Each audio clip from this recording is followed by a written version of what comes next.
नमस्कार, स्वागत है आपका फिफाना हिंदी क्लासेस के YouTube चैनल पर। और इस क्लास में अपन पढ़ रहे थे व्यक्तित्व मापन की विधियां। देखिए, मैंने आपको बताया था कि भाई व्यक्तित्व मापन की विधियों को अपन 4 भागों में बांटकर पढ़ते हैं, जिनमें आत्मनिष्ठ विधियां आती है, वस्तुनिष्ठ विधियां आती है, साथ साथ प्रक्षेपी व मनोविश्लेषणात्मक विधियां भी आती है। तो ये जो 4 प्रकार की विधियां होती हैं, उनमें अपनों ने व्यक्तित्व मापन की आत्मनिष्ठ विधियों का अध्ययन किया। तो आत्मनिष्ठ विधियों में अपनों ने सभी विधियों का अध्ययन कर लिया है, जिसमें प्रश्नावली विधि से संबंधित है, चाहे वो बेल समायोजन परीक्षण हो, चाहे वो मिनीसोटा परीक्षण हो, ये सारी की सारी परिसूचियां भी प्रश्नावली के अंतर्गत ही आती है। तो उन सभी का अध्ययन अपनों ने कर लिया था। आज अपन शुरू करने जा रहे हैं इसका दूसरा भेद। तो अपनी ये जो क्लास है वो कौन सी क्लास है? व्यक्तित्व मापन की विधियों की क्लास। तो चलिए आगे बढ़ाते हैं क्लास को। व्यक्तित्व, और व्यक्तित्व में भी अपन क्या पढ़ रहे थे? मापन की विधियां। व्यक्तित्व मापन की विधियां। व्यक्तित्व मापन की विधियों में आत्मनिष्ठ विधियों के बाद आज की क्लास में अपन शुरू करने जा रहे हैं वस्तुनिष्ठ विधियों को। तो देखते हैं कौन सी विधियों को कहा जाता है वस्तुनिष्ठ विधियां। तो वस्तुनिष्ठ विधियों को शुरू करने अपन आज की क्लास में जा रहे हैं। वस्तुनिष्ठ विधियों की बात करें तो ये विधियां कहां, किस जगह, किस रूप में प्रयोग में लाई जाती है। देखिए, आत्मनिष्ठ विधियों की जहां पर बात करें तो आत्मनिष्ठ विधियों में व्यक्ति स्वयं प्रधान होता है।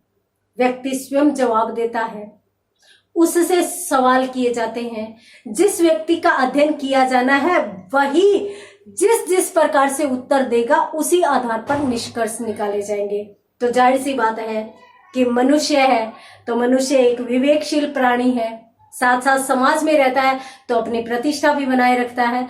तो वह कुछ जगहों पर जानकारी या तथ्य छुपा जाता है, तो इसलिए सही निष्कर्ष नहीं निकल पाते। तो वस्तुनिष्ठ विधियां कौन सी होती है? वस्तुनिष्ठ विधियां वे होती है जिनमें व्यक्ति का अध्ययन प्रक्षेपी विधियों द्वारा न हो सके। आत्मनिष्ठ विधियों में तो व्यक्ति स्वयं ही प्रधान होता है, और प्रक्षेपी विधियों को अपन प्रयोग करते हैं किसी दूसरे व्यक्ति पर। और वस्तुनिष्ठ विधियां भी इसी प्रकार से है कि भी किसी भी व्यक्ति के व्यवहार का निरीक्षण कर लिया, परीक्षण कर लिया, जिस आधार पर निष्कर्ष निकाले जाते हैं। तो सर्वप्रथम तो मैं आपको बताना चाहूंगी कि भाई आत्मनिष्ठ विधियों में तो व्यक्ति स्वयं प्रभावी होता है, तो व्यक्ति को स्वयं को तो प्रधानता देनी नहीं है, क्योंकि वो तथ्य छुपा जाएगा। प्रक्षेपी विधि की बात करें तो प्रक्षेपी विधि में दूसरे व्यक्ति के ऊपर प्रयोग किया जाता है। तो इनसे जिन व्यक्तियों का या इन विधियों से यदि किसी व्यक्ति का अध्ययन नहीं किया जाए तो फिर कौन सी विधियां अपनाई जाती है? वस्तुनिष्ठ विधियां अपनाई जाती है। तो यहां पर अपन यही चीज देखेंगे कि भी प्रक्षेपी विधियों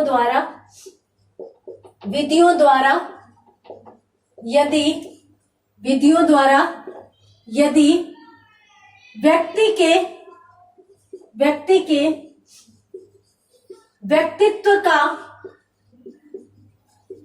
मापन नहीं किया जाता तो वहां वस्तुनिष्ठ विधियों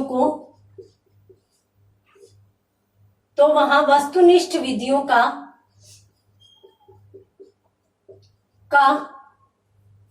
प्रयोग किया जाता है।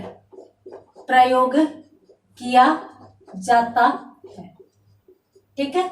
तो प्रक्षेपी विधियों द्वारा यदि अध्ययन संभव है तो जाहिर सी बात है अपन किस विधि द्वारा अध्ययन कर लेंगे? वस्तुनिष्ठ विधियों द्वारा अध्ययन कर लेंगे। अब वस्तुनिष्ठ विधियां कौन कौन सी है, पहले आप इसका स्क्रीनशॉट लीजिए, उसके बाद अपन बात करते हैं वस्तुनिष्ठ विधियां कौन कौन सी है।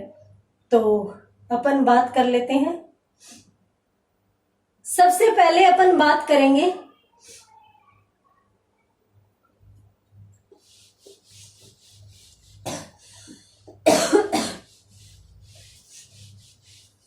सबसे पहले अपन वस्तुनिष्ठ विधियों के अंतर्गत बात करेंगे किसकी? निरीक्षण विधि की। निरीक्षण विधि की अपन यहां पर बात करने वाले हैं। देखिए, निरीक्षण विधि की यदि बात करें तो ये दो शब्दों से मिलकर बना है। निर उपसर्ग जुड़ा है और ईक्षण इस शब्द से मिलकर बना है। इसका मतलब क्या होता है? इसका मतलब होता है चारों तरफ से जांच पड़ताल करना या परख करना। यही क्या कहलाती है? निरीक्षण विधि कहलाती है। यदि इसके प्रवर्तक की बात करें तो इसके प्रवर्तक थे वाटसन। क्यों? क्योंकि इस विधि में व्यक्ति के व्यवहार को जांचा जाता है, परखा जाता है, देखा जाता है। कैसे? एक व्यक्ति एकांत में तथा समूह में, एकांत और समूह में किस प्रकार का व्यवहार करता है? एक व्यक्ति चाहे वो एकांत में हो अथवा समूह में हो, किस प्रकार का व्यवहार करता है? तो उसके उस व्यवहार को देखा जाता है और उस व्यवहार को देखकर उसके व्यवहार का आंकलन करते हुए व्यक्ति के व्यक्तित्व का मापन किया जाता है। देखिए, व्यक्ति जीवन में या फिर अपन कहें कि दैनिक क्रियाओं में अनेक ऐसे काम करता है जिनका कोई मतलब नहीं होता, परंतु उनके द्वारा उनके व्यक्तित्व का आंकलन किया जा सकता है। जैसे एक दिन यूं हुआ कि मैं बस में जा रही थी तो एक व्यक्ति नाखून खा रहा था, तो उसी का ही घनिष्ठ मित्र था। तो उसने दूर से देखते हुए और अपने पास वाले व्यक्ति से कहा कि आज इसको जरूर कोई न कोई टेंशन है, कुछ ना कुछ इसके दिमाग में चल रहा है, क्योंकि ये नाखून खा रहा है। यानी नाखून खाते खाते ये बेचैन है। अब बेचैन है तो बेचैनी में कुछ ना कुछ तो करना पड़ेगा। वो नाखून खाना शुरू कर देता है, वो सोचना विचारना शुरू कर देता है और वो गहन विचार विमर्श कर रहा है। तो इस प्रकार से यदि कोई मनोवैज्ञानिक व्यक्ति के व्यवहार के माध्यम से आंकलन कर रहे कि भाई इस प्रकार की परिस्थिति है, इस प्रकार की व्यक्ति क्रिया कर रहा है, तो इसका मतलब ये हो सकता है। जैसे लोग उंगलियां चटकाते रहते हैं, कुछ लोग पैर हिलाते रहते हैं, अनेक प्रकार की क्रियाएं व्यक्ति करता रहता है और उनमें से अनेक क्रियाएं ऐसी भी होती है जो निरर्थक होती है। तो उन सभी का अध्ययन मनोवैज्ञानिक करते हैं और उसके आधार पर व्यक्ति के व्यक्तित्व का निष्कर्ष निकालते हैं। तो यहाँ पर अपन क्या कह सकते हैं इस संबंध में? देखिए, वाटसन द्वारा दी गई इस विधि के बारे में यदि अपन देखें तो सबसे पहले तो मैं आपको बता देती हूं कि भाई ये विधि जो है वो व्यक्तित्व के मापन की महत्वपूर्ण विधि मानी जाती है। मापन की महत्वपूर्ण विधि मानी जाती है। तो यह व्यक्ति के व्यक्तित्व के मापन की एक महत्वपूर्ण विधि है। कौन सी विधि? यदि अपन बात करें तो निरीक्षण विधि। इसके अंतर्गत क्या होता है तो इस चीज को भी अपन लिख लेते हैं। देखिए, मैंने अभी आपको बताया कि भाई व्यक्ति एकांत में या समूह में, तो अपन देख लेते हैं कि भाई एक व्यक्ति एकांत में अथवा समूह में या समूह की अनेक परिस्थितियों को भी अपन साथ में ही ले लेते हैं। तो समूह की अनेक परिस्थितियों में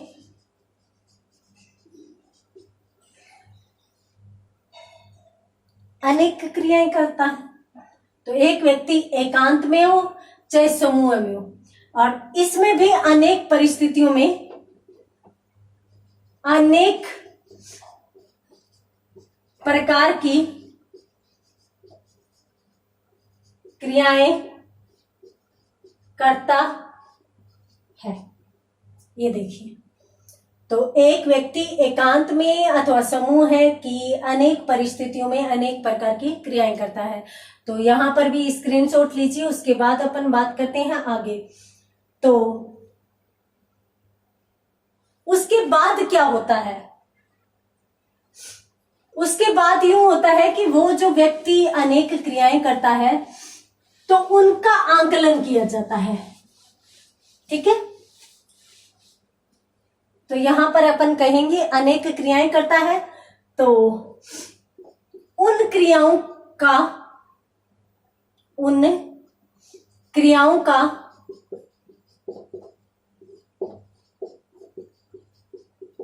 आंकलन करते हुए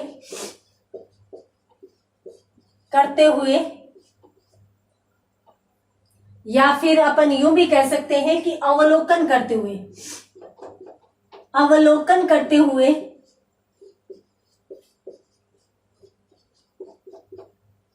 अनेक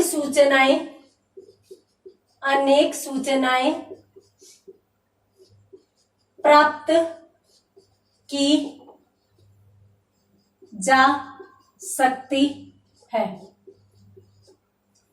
इनके अवलोकन से या आंकलन से अनेक सूचनाएं प्राप्त की जा सकती है, यानी व्यक्ति के व्यक्तित्व के बारे में अनेक सूचनाएं इकट्ठी कर ली, वो किस किस प्रकार की हरकतें कर रहा है, फिर वो सूचनाएं हैं उनका निरीक्षण किया जाएगा तो फिर व्यक्ति के व्यक्तित्व के बारे में स्वतः ही कुछ न कुछ निष्कर्ष निकाला जाएगा। तो जल्दी से स्क्रीनशॉट लीजिए, उसके बाद बात करते हैं अपन आगे।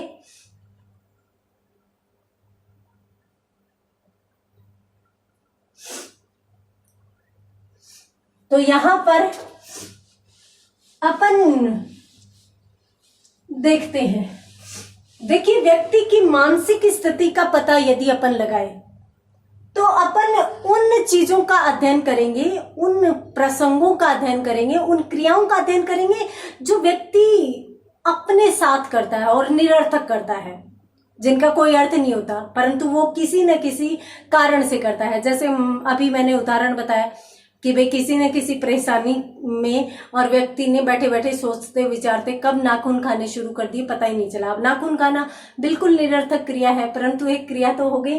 तो चलिए देखते हैं इसको। तो यहां पर अपन ये कह सकते हैं कि व्यक्ति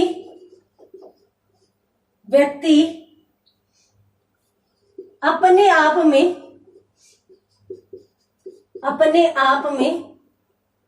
क्या करता है? व्यक्ति अपने आप में अनेक अनावश्यक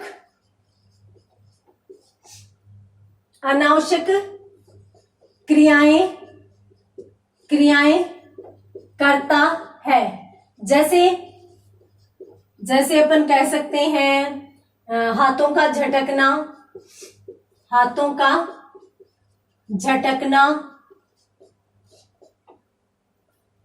उंगलियों को चटकाना,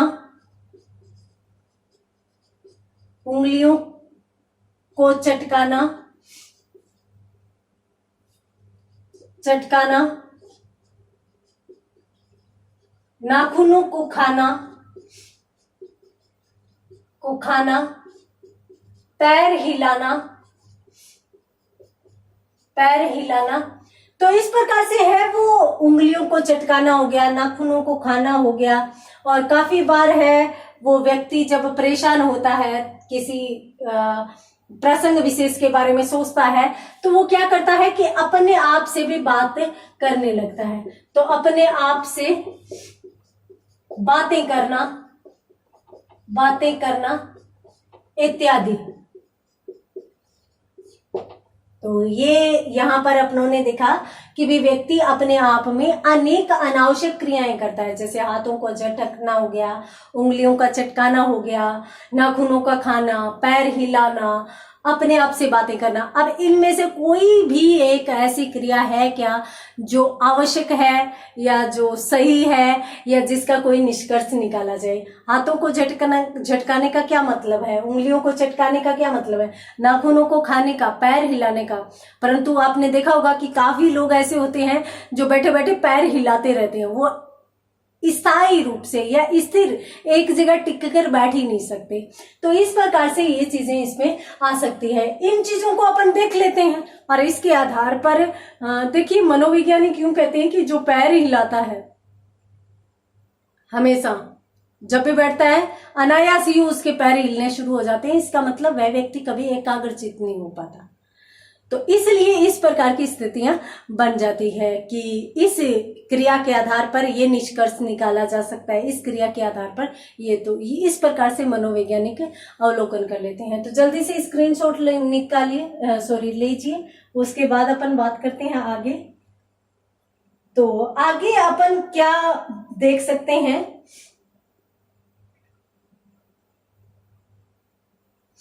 तो अपन ये देख सकते हैं कि ये जो क्रियाएं हैं जो अपने को पूर्णतः निरर्थक लग रही है, इनके आधार पर ही हम व्यक्ति के व्यक्तित्व का आंकलन कर लेते हैं। निरर्थक लगने वाली, बिल्कुल निरर्थक लगने वाली घटनाओं के आधार पर अपन व्यक्ति के व्यक्तित्व का आंकलन कर लेते हैं। तो जाहिर सी बात है कि ये घटनाएं निरर्थक होते हुए भी व्यक्ति के जीवन में महत्वपूर्ण स्थान रखती है। तो अपन यहां पर ये कह सकते हैं कि ये निरर्थक क्रियाएं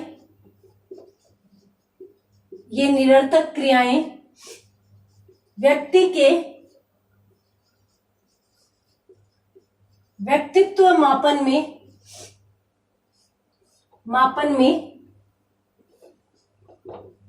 महत्वपूर्ण स्थान रखती है।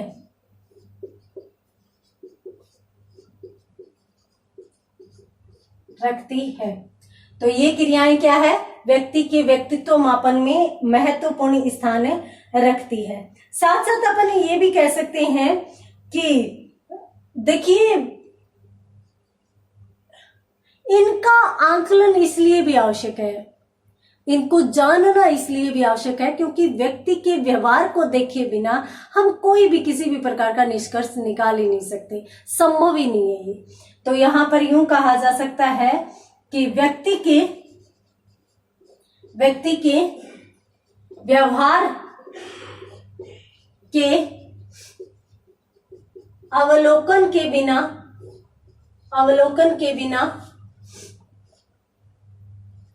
व्यक्ति के व्यक्तित्व के संबंध में निष्कर्ष नहीं निकाले जा सकते। ये देखिए, तो व्यक्ति के व्यवहार के अवलोकन के बिना व्यक्ति के व्यक्तित्व के संबंध में कोई निष्कर्ष नहीं निकाला जा सकता। तो व्यक्ति का व्यवहार तो देखना जरूरी है। तो इसलिए हम देखेंगे कि भाई व्यक्ति अपने दैनिक जीवन में, दैनिक क्रियाओं में कौन सी तो क्रियाएं ऐसी करता है जो सार्थक है, कौन सी ऐसी क्रियाएं करता है निरर्थक है। तो अपन पूर्ण व्यवहार का अवलोकन करते हैं। तो इसका भी स्क्रीनशॉट लीजिए, उसके बाद अपन बात करते हैं आगे।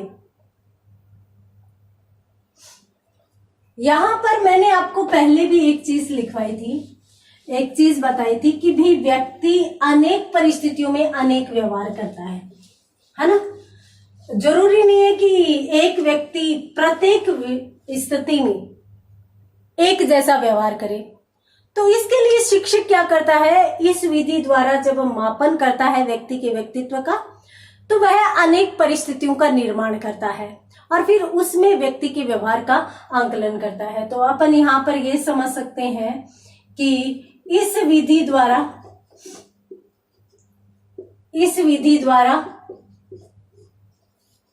व्यक्तित्व मापन हेतु शिक्षक अनेक स्थितियों में व्यक्ति के व्यवहार का अध्ययन करता है। तो याद रखिएगा कि एक ही परिस्थिति में यदि अपन व्यक्ति के व्यक्तित्व का व्यक्तित्व का आंकलन कर रहे हैं तो कभी भी जो अपन इच्छित या जो अपन रिजल्ट चाह रहे हैं वो नहीं मिलेंगे। क्यों? क्योंकि अगर अपनों ने एक ही स्थिति में व्यक्ति के व्यक्तित्व का आंकलन किया या उसके व्यवहार का अध्ययन किया, मान लीजिए कि एक बालक है, वो अपनी माँ के सामने बैठा है, तो माँ के सामने वह सच बोल रहा है, तो आपने यूं सोच लिया कि भाई हाँ ये व्यक्ति हमेशा सच बोलने वाला है। तो इस आधार पर ही यदि आपने निष्कर्ष निकाल दिया तो हो सकता है वो कुछ लोगों के सामने झूठ भी बोलता हो। तो इस प्रकार से प्रत्येक स्थिति को निर्मित करना आवश्यक है और प्रत्येक स्थिति में व्यक्ति के व्यवहार को आंकना आवश्यक है। तो इसलिए अपन ये कह सकते हैं। अब अपन बात करते हैं, आप इसका स्क्रीनशॉट लीजिए, उसके बाद अपन बात करते हैं इस विधि द्वारा निरीक्षण कितने प्रकार से किया जा सकता है। तो अपन देख सकते हैं कि इस विधि द्वारा है वो व्यक्ति के व्यक्तित्व का निरीक्षण 2 प्रकार से किया जा सकता है। कौन कौन से? तो अपन यहाँ पर यूं लिख सकते हैं, आप यहाँ पर नोट लगाकर लिखेंगे कि इस विधि द्वारा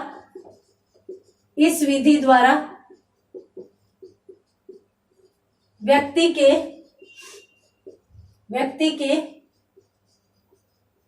व्यक्तित्व का निरीक्षण 2 प्रकार से संभव है। अब कौन कौन से? तो अपन यूं भी कह सकते हैं, देखिए इनको अलग अलग प्रकार से बांटा जा सकता है। अपन यूं भी कह सकते हैं व्यक्तिगत अथवा या वस्तुनिष्ठ या वस्तुगत। अपन कह सकते हैं व्यक्तिगत अथवा वस्तुगत। और इसके साथ साथ अपन यूं भी कह सकते हैं नियंत्रित या अनियंत्रित। ये क्या चीज है, इसको अपन कैसे समझ सकते हैं? तो अपन देख सकते हैं, देखिए अपन इसको यूं भी कह सकते हैं व्यक्तिगत एवं वस्तुगत और नियंत्रित एवं अनियंत्रित।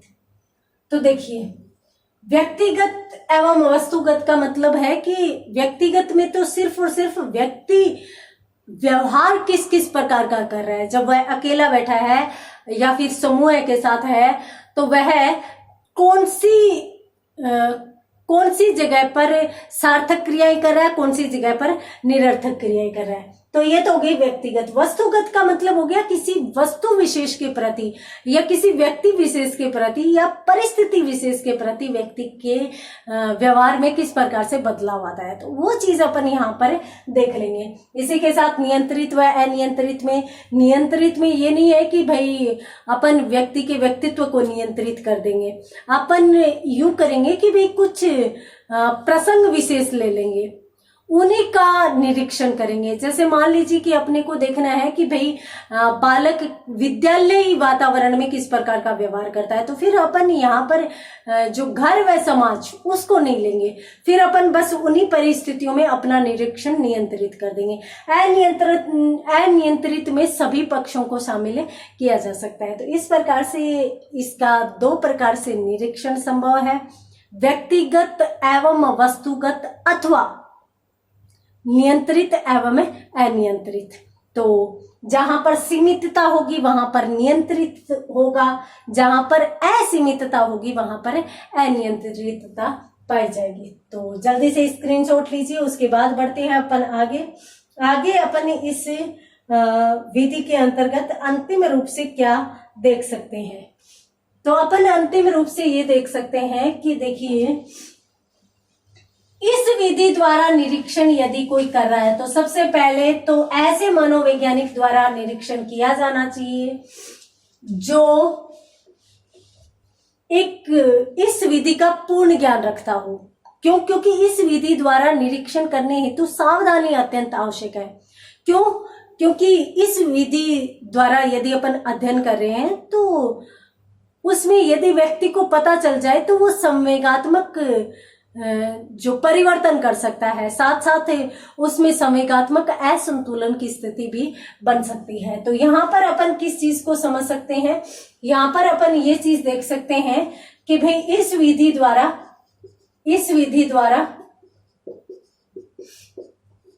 अध्ययन करने हेतु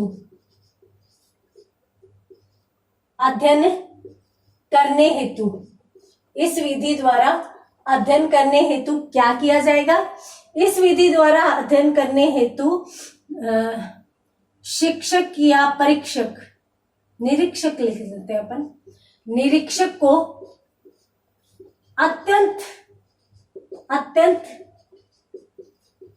सावधान रहना आवश्यक है। क्यों आवश्यक है? क्योंकि अत्यंत सावधान रहना इसलिए आवश्यक है क्योंकि इस विधि में संवेगात्मक असंतुलन की स्थिति भी बन सकती है।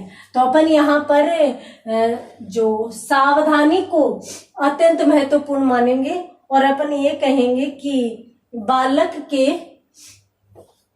अत्यंत सावधान रहना आवश्यक है क्योंकि बालक के संवेगात्मक असंतुलन की स्थिति का पता लगाना होता है। ये लीजिए, ये हुई निरीक्षण विधि। तो निरीक्षण विधि में क्या हुआ कि इस विधि द्वारा अध्ययन करने हेतु निरीक्षक अत्यंत सावधान रहना आवश्यक है क्योंकि संवेगात्मक स्थिति का पता अपने इस विधि द्वारा लगाते हैं। तो जल्दी से स्क्रीनशॉट लीजिए। और इसी के साथ यह हमारी जो वस्तुनिष्ठ विधि है या वस्तुनिष्ठ प्रकार की जो पहली विधि है, कौन सी विधि? निरीक्षण विधि, यह कंप्लीट होती है। और उसके बाद अपन शुरू करने जा रहे हैं दूसरी अत्यंत महत्वपूर्ण विधि। अब दूसरी और अत्यंत महत्वपूर्ण विधि कौन सी हो सकती है, ये चीज अपन यहां पर देख लेते हैं। चलिए, दूसरी जो विधि है वो कौन सी आएगी? निर्धारण मापनी, है ना महत्वपूर्ण, क्योंकि आपने भी इसके बारे में जरूर, अगर थोड़ा बहुत मनोविज्ञान पढ़ा है तो आपने इसको जरूर देखा होगा। निर्धारण मापनी भी व्यक्तित्व मापन की एक अत्यंत महत्वपूर्ण विधि मानी जाती है और यह भी वस्तुनिष्ठ प्रकार की विधि मानी जाती है। इसके प्रवर्तक की यदि अपन बात करें तो इसके प्रवर्तक माने जाते हैं, प्रवर्तक थर्स्टन इसके प्रवर्तक माने जाते हैं। और यदि अपन बात करें कि भी इस संबंध में मापनी सर्वप्रथम तैयार किसने की थी, तो मैं आपको बता देती हूं कि निर्धारण मापनी के अंतर्गत सर्वप्रथम मापनी तैयार करने वाले विद्वान थे फ्रांसिस गाल्टन। तो इस चीज को भी अपन देख लेते हैं कि निर्धारण मापनी का सर्वप्रथम प्रयोग कौन हो गए? Francis Galton. तो इस विधि के सर्वप्रथम प्रयोगकर्ता हो जाते हैं। अब देखेंगे निर्धारण मापनी क्या होती है। तो सबसे पहले तो आप इस चीज को नोट कीजिए, इस चीज को वो स्क्रीनशॉट लीजिए, उसके बाद अपन बढ़ते हैं आगे।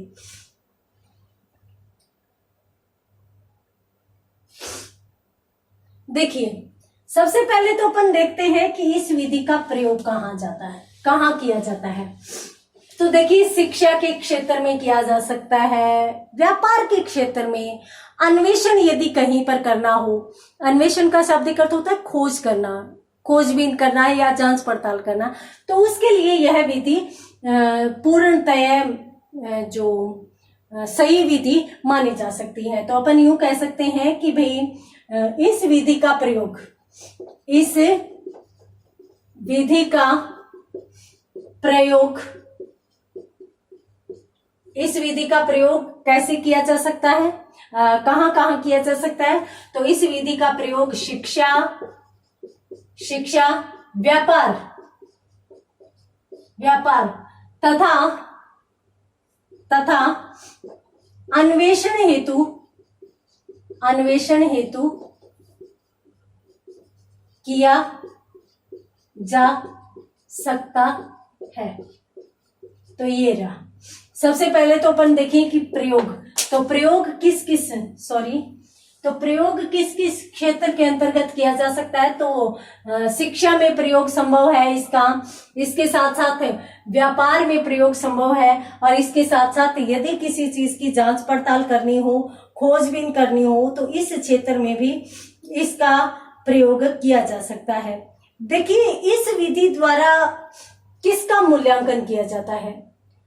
तो ये है कि ये हर एक क्षेत्र में नहीं है और संपूर्ण व्यवहार का अध्ययन ये नहीं करेगी। ये तो क्या करेंगे कि मान लीजिए कि आपको ये जानना है, कोई छोटा बच्चा है तो आप जानना चाहते हैं कि उसमें कार्य क्षमता कितनी है या फिर उसमें विशिष्ट गुण कौन सा है। यदि आप ये जानना चाहते हो तो उसके लिए इस विधि का प्रयोग आप आसानी से कर सकते हो। तो इसमें अपन यूं कह सकते हैं कि इस विधि द्वारा या अपन यूं कह सकते हैं इस विधि का प्रयोग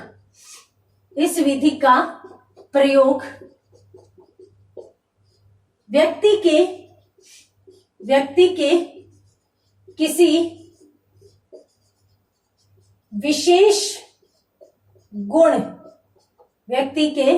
इस विधि द्वारा व्यक्ति के किसी विशेष गुण अथवा कार्यक्षमता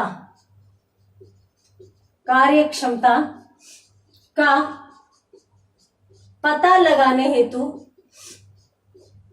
हेतु किया जाता है। तो किसी विशिष्ट गुण की पहचान हेतु व कार्य क्षमता की पहचान हेतु इस विधि का प्रयोग संभव है। तो यहाँ पर भी आप स्क्रीनशॉट लीजिए, उसके बाद अपन बात करते हैं आगे। तो आगे भी अपन कौन कौन सी चीजें इसमें देख सकते हैं। तो यहाँ पर अपनों ने कौन कौन सी चीजें देखी भाई, प्रयोग कैसे किया जा सकता है और इसके साथ साथ अन्वेषण व शिक्षा के क्षेत्र में इसका महत्वपूर्ण योगदान है। व्यापार में भी देखिए, अभी अपनों ने दूसरी लाइन में ये पढ़ा कि भाई व्यक्ति के विशेष गुण या फिर उसकी विशिष्ट कार्य क्षमता का पता लगाने के लिए, तो जाहिर सी बात है अब शिक्षा में एक व्यक्ति हो सकता है कि उसको पढ़ने में बहुत अच्छी रुचि हो, तो उस गुण का पता अपन इस विधि से लगा सकते हैं। व्यापार में कुछ व्यक्ति होते हैं जिनकी बुद्धि व्यापारिक बुद्धि होती है, तो वही लोग हैं वो व्यापार में सफल होंगे, तो वो चीज भी इसमें आ सकती है। इसके साथ साथ अन्वेषण में, यानी अपन किसी विशिष्ट गुण की, मान लीजिए कि एक बालक में खेल से संबंधित विशिष्ट गुण है, तो उसका भी पता अपन इस विधि द्वारा लगाकर और इस विधि का प्रयोग कर सकते हैं। तो यहाँ पर अपन किस चीज को समझ सकते हैं? अपन यहाँ पर समझ सकते हैं कि देखिए, एक चीज ये भी है, इस विधि द्वारा तुलना भी संभव है। तुलना यानी गुणों की तुलना करते हुए अपन पहचान कर लेंगे। जैसे मान लीजिए कि अपन शिक्षा व व्यापार दोनों से संबंधित बालक के गुण पता कर रहे हैं, तो बाद में अपन दोनों की तुलना कर लेंगे कि भाई दोनों में से जो श्रेष्ठ गुण है वो बालक में किससे संबंधित है, तो उसी क्षेत्र में उसको डाल देंगे। तो इसी प्रकार से यहाँ पर यूं लिखा जा सकता है कि भाई सामान्यतया इस विधि द्वारा क्या किया जा सकता है, तुलनात्मक रूप से जो विशेष मात्रा में गुण होता है या जो विशिष्ट गुण होता है उसकी पहचान की जा सकती है। तो यहाँ पर अपन यूं लिख सकते हैं कि सामान्यता निर्धारण मापनी द्वारा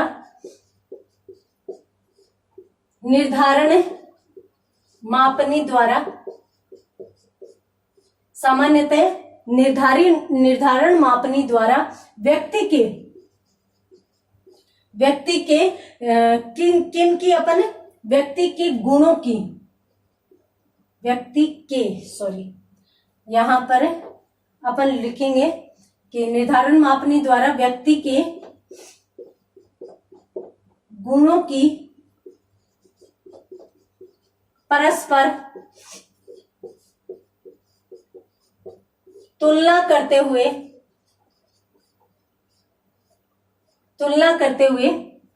विशिष्ट गुण की पहचान की जाती है। ये चीज होगा। सामान्यतः निर्धारण मापनी द्वारा व्यक्ति के गुणों की परस्पर तुलना करते हुए, क्योंकि जरूरी थोड़ी ना है कि व्यक्ति में एक ही गुण होता है, बहुत सारे गुण होते हैं, परंतु कुछ गुण ऐसे होते हैं जो कहते हैं ना कि भाई इसको तो क्रिकेट का नशा है, इसको तो किताबों का नशा है।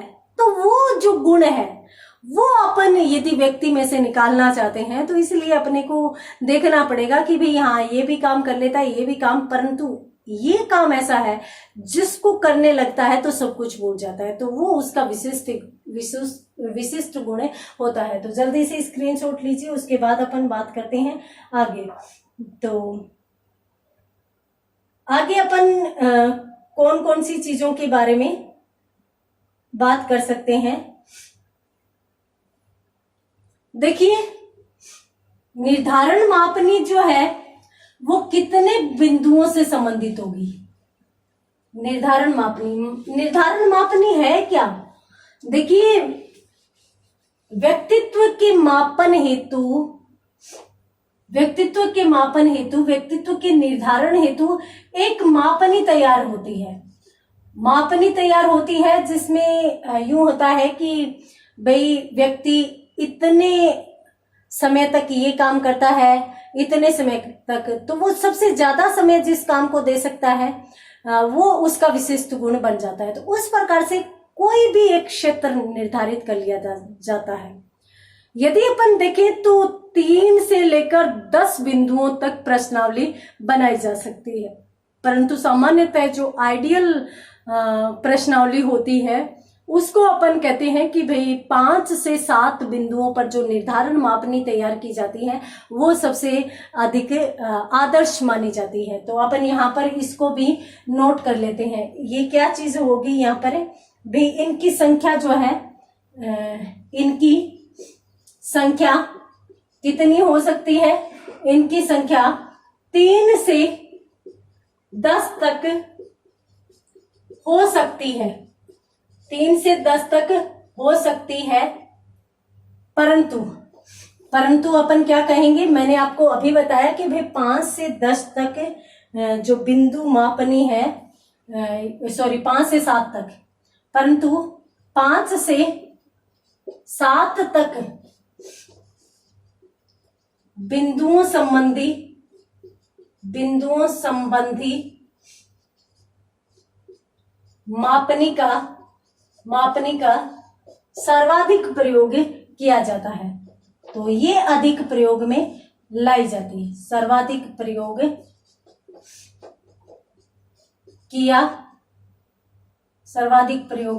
किया जाता है।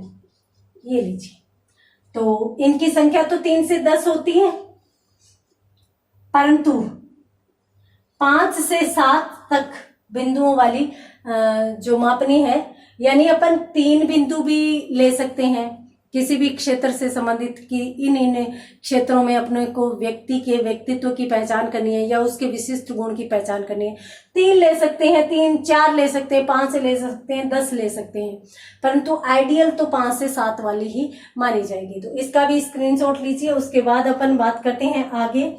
तो यहाँ पर अपन आगे कौन सी चीजें देख सकते हैं वो भी अपन देखेंगे। देखिए, यदि अपन व्यक्ति के गुणों की पहचान करते हैं तो एक जो अपनों ने अभी देखा ना कि भाई 5 बिंदुओं वाली आदर्श प्रश्नावली 5 से 7, तो इस प्रश्नावली को पंच बिंदु प्रश्नावली कहा जाता है और गिलफोर्ड ने भी इस पर विचार व्यक्त किया है। गिलफोर्ड जो एक महत्वपूर्ण मनोवैज्ञानिक माने जाते हैं, तो इन्होंने भी कहा है कि भाई व्यक्तित्व के निर्धारण हेतु ये जो मापनी है, जो पंच बिंदु वाली मापनी है, वो अत्यंत महत्वपूर्ण योगदान रखती है। तो यहाँ पर अपन इस चीज को भी देख सकते हैं क्या कि भी ये जो मापनी है वो 5 बिंदु वाली, हाँ, ये जो पंच बिंदु प्रश्नावली है ना, ये एक विशिष्ट गुण के लिए भी होती है। कौन सा गुण? ईमानदारी। तो ईमानदारी का पता लगाने के लिए भी पंच बिंदु प्रश्नावली का प्रयोग किया जाता है। तो यहाँ पर अपन यूं कह सकते हैं कि ईमानदारी नामक गुण की पहचान हेतु पंच बिंदु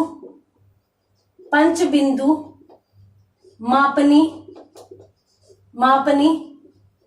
तैयार की जाती है। ये लीजिए, ईमानदारी नामक गुण की पहचान हेतु पंच बिंदु मापनी तैयार की जाती है। एक तो विशिष्ट बात ये होगी, और इसके साथ साथ मैंने आपको बताया कि भी गिलफोर्ड महोदय ने एक बात भी कही है। तो गिलफोर्ड महोदय ने क्या कहा है? गिलफोर्ड ने कहा कि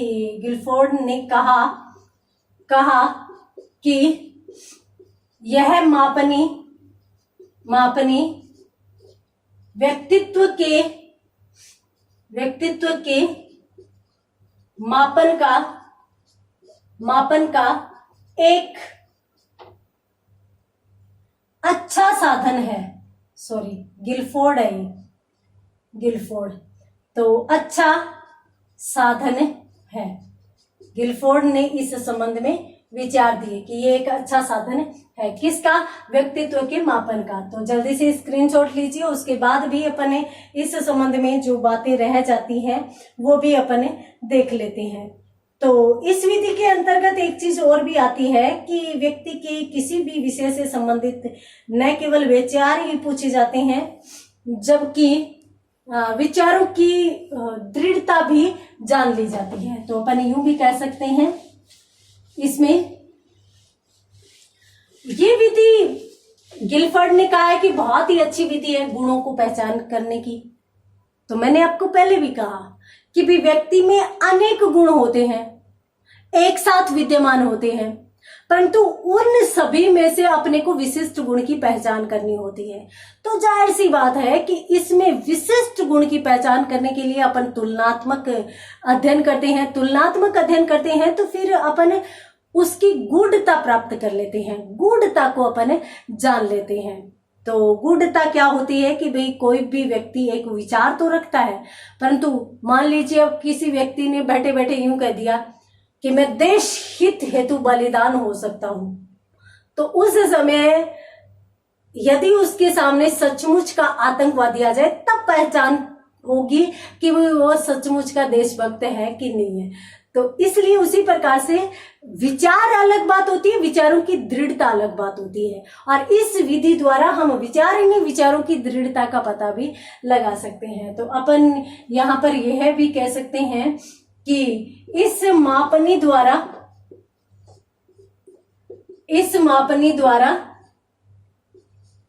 विचारों के साथ साथ विचारों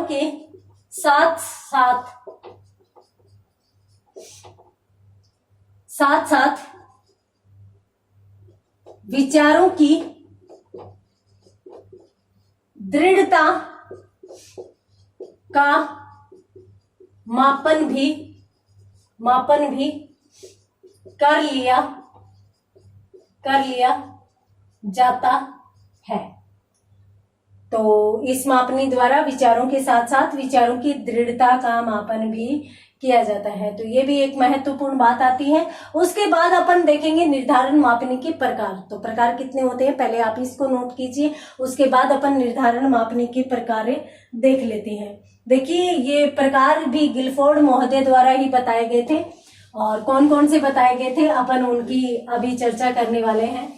तो यहाँ पर सबसे पहले तो अपन लिखेंगे कि गिलफोर्ड महोदय द्वारा गिलफोर्ड महोदय द्वारा द्वारा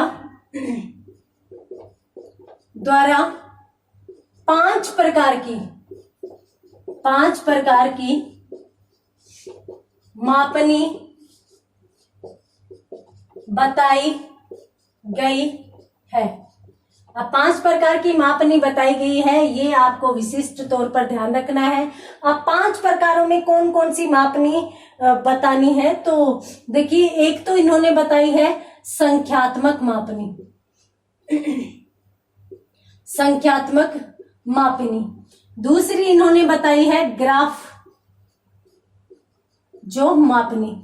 अब संख्या और ग्राफ तो आप समझते ही होंगे, तो इसके साथ साथ इन्होंने बताई है तीसरी संचित बिंदु मापनी। ये जो संचित बिंदु मापनी है, इसको चेकलिस्ट और अनुमान भी कह सकते हैं। चेकलिस्ट और अनुमान भी इसे अपन कह सकते हैं। तो यहां पर अपनों ने सबसे पहली तो देखी संख्यात्मक, फिर ग्राफ, और उसके बाद संचित, और उसके बाद चौथी मानक मापनी, और अंतिम जो मापनी है वो बाह्य बिंदु से संबंधित होती है। तो बाह्य बिंदु से संबंधित जो मापनी बताई गई है, उसको यदि अपन देखें तो उसका नाम दिया है बाह्य विकल्प मापनी। बाह्य विकल्प मापनी।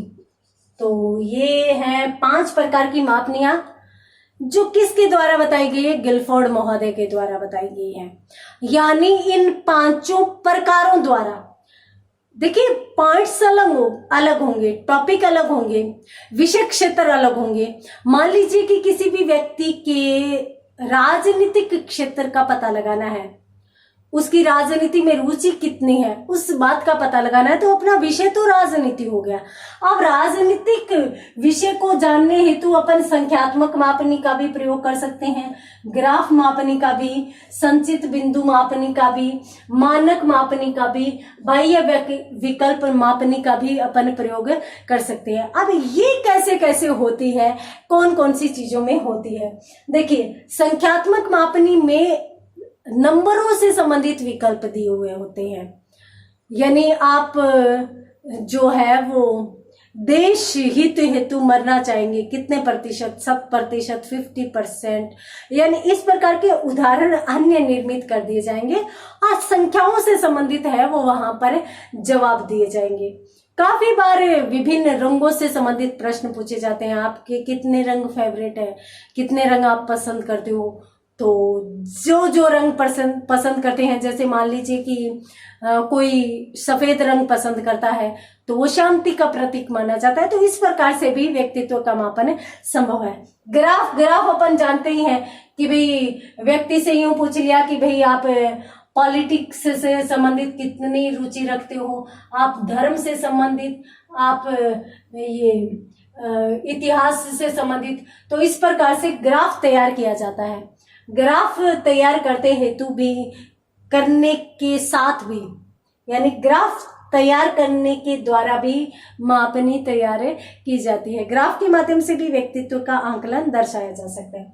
संचित बिंदु या चेकलिस्ट या अनुमान में अनुमानित आंकड़े दिए जाते हैं। या इस संचित बिंदु में व्यक्ति के आसपास के लोगों से है वो विचार लिए जाएंगे, और उसके बाद सामान्यतः इसमें क्या हुआ जाता है कि व्यक्ति को बिना बताए और उससे संबंधित तथ्यों का संचय किया जाता है, और संचय करके और फिर उसका आंकलन किया जाता है। उसके आधार पर उसका अनुमान लगाया जाता है कि भी हाँ, ये व्यक्ति जो है वो इस प्रकार की बुद्धि रखता है। मानक मापनी में इस प्रकार का मापन किया जाता है जिस प्रकार से रिजल्ट विश्वसनीय आए, वैध आए, और बाह्य विकल्प दे दिए जाते हैं। किसी भी संबंध में, मान लीजिए कि आप जो आरक्षण के संबंध में क्या मत रखते हैं। तो बाह्य विकल्प दिए जाएंगे कि भी इन इन जातियों को आरक्षण दिया जाना चाहिए, इन जातियों को नहीं दिया जाना चाहिए। तो इस प्रकार से विकल्प भी देकर प्रश्न किए जा सकते हैं। तो ये अपनी रही कौन सी विधि, निर्धारण मापनी। जनक कौन है इस विधि के? जनक वैसे लेकर तो थर्स्टन आए, परंतु सर्वप्रथम प्रयोग फ्रांसिस गाल्टन ने किया। और पहली विधि अपनों ने कौन सी पढ़ी थी? निरीक्षण विधि। और अपन किसका निरीक्षण कर रहे थे? तो व्यवहार का। तो व्यवहारवादी कौन है? वाटसन है। तो इसलिए वो विधि, निरीक्षण विधि वाटसन की हो गई और दूसरी विधि किसकी होगी? थर्स्टन व गाल्टन। दो मनोवैज्ञानिकों को इसमें याद करना है। तो यहाँ पर भी आप स्क्रीनशॉट लीजिए और उसके बाद अपन बात करते हैं आगे। देखिए, वस्तुनिष्ठ विधियों में अपनों ने दो विधियों को अच्छे से पढ़ लिया है। अब अपन बात करते हैं वस्तुनिष्ठ विधियों में ही तीसरी विधि की। तो तीसरी विधि कौन सी हो सकती है? समाजमिति विधि। ये भी एक महत्वपूर्ण विधि मानी जाती है, समाजमिति विधि। तो समाजमिति विधि होगी और इसके प्रवर्तक आप जानते ही होंगे, क्योंकि ये भी एक महत्वपूर्ण विधि मानी जाती है। तो J.L. मोरेनो इस विधि के प्रवर्तक माने जाते हैं। कौन सी विधि के प्रवर्तक? समाजमिति विधि। तो समाजमिति विधि लेकर कौन आया था? J.L. मोरेनो लेकर आए थे। समाजमिति, जाहिर सी बात है कि नाम से स्पष्ट है। समाज का मतलब क्या होता है? कि समूह है। तो इसलिए समूह में व्यक्ति का अध्ययन किया जाएगा। हालांकि इस विधि के प्रवर्तक को अपनों ने देख लिया है, इस विधि के बारे में पूरा अध्ययन करेंगे। जिस प्रकार से निरीक्षण विधि को देखा है, निर्धारण मापनी को देखा है, उसी प्रकार से। परंतु आज की क्लास में इतना ही। मिलते हैं अगली क्लास में इसी विधि के साथ। तब तक के लिए धन्यवाद।